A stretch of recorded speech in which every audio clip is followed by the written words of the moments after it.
చూసిన తర్వాత ఖచ్చితంగా ఈ రాష్ట్రానికి అవసరం ఉంది అని చెప్పి వారే ఇక నుంచి ఈ టెంపరీ స్ట్రక్చర్స్ లో వద్దు, భారత్ మండపానికి తగ్గట్టుగా ఏమాత్రం తీసుకునే విధంగా ఆంధ్ర మండపం మేము కడతాం ఈ రాష్ట్రంలో అని చెప్పి ఆయన ప్రకటించారు. ఇవన్నీ కూడా అంటే ఎటువంటి సీరియస్నెస్ లేకుండా ఇవన్నీ కూడా రావండి, ఇవన్నీ కూడా జరగవు.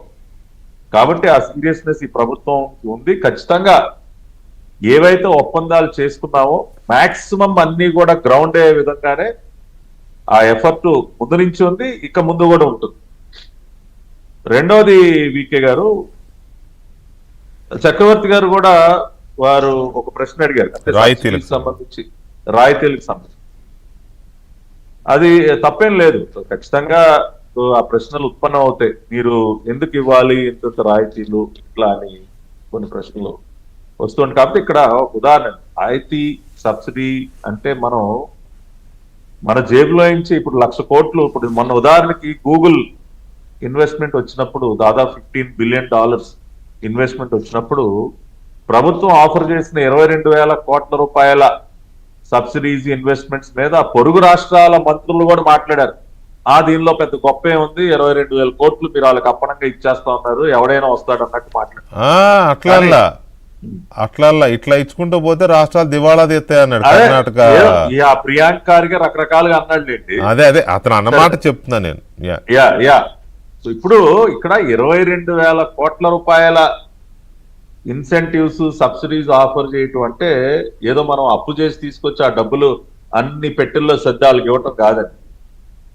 అందులో మొన్న మనం ఆఫర్ చేసింది ఏంటి, 25% ల్యాండ్ రేట్ మీద డిస్కౌంట్ ఇచ్చాం, 100% exemption on stamp duty and registration charges, 100% 25% discount on water supply, అదేవిధంగా ₹1 పర్ యూనిట్ రాయితీ ఇచ్చాం.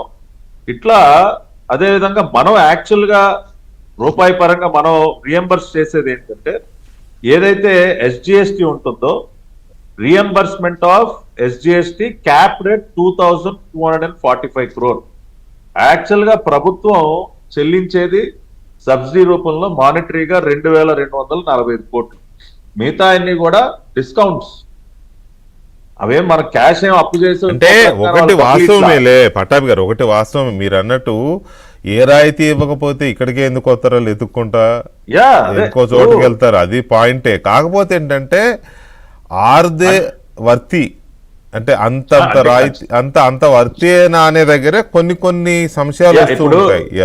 ఇప్పుడు కాదు వికే గారు, ఇప్పుడు వాళ్ళ బ్రూక్ ఫీల్డ్ $12 బిలియన్ ఆఫ్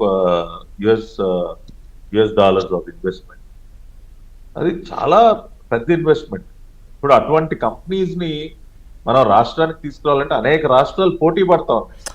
కాబట్టి చక్రవర్తి గారు అడిగినా మిగతా మేధావులు ఇంకెవరు అడిగినా అంటే ఆ బ్యాలెన్స్ కూడా మెయింటైన్ చేయాలి. మనం ఏదో ఊరికనే మన స్థాయికి మించి దోచిపెట్టేసి ఏదో తీసుకొచ్చామని చెప్పటం కరెక్ట్ కాదు.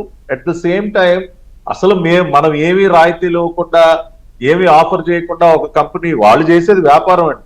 ఇప్పుడు వాళ్ళకి దేశంలో ఇంకా అనేక రాష్ట్రాలు ఉన్నాయి. మన రాష్ట్రంతో పోటీ పడటానికి మన దక్షిణ భారతదేశంలోనే పొరుగు కర్ణాటక, తమిళనాడు వీళ్ళందరూ ఎగబడతా ఉన్నారు తెలంగాణతో సహా.